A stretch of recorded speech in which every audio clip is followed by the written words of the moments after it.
So throughout this whole process, it's really important that we are saving. Really important that we are saving.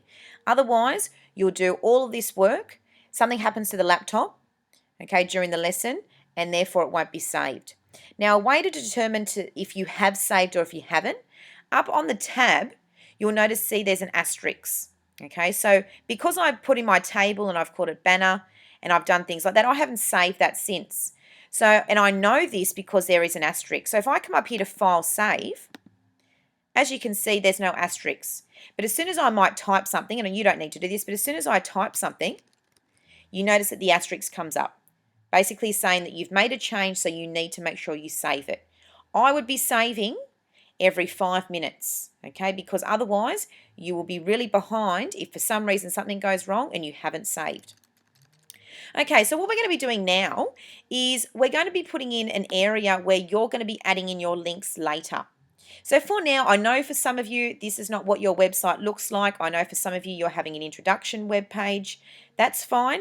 But for now, we all just need to do this so that we make sure that we get the skills so that later on down the track, you might need to do something like this for one of your web pages.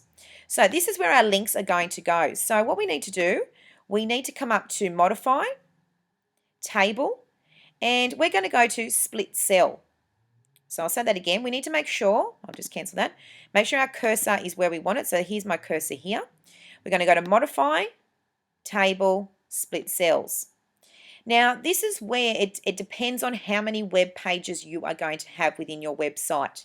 So this is where you need to know in your storyboard how many pages you have. So let's just say, for example, I've got 6.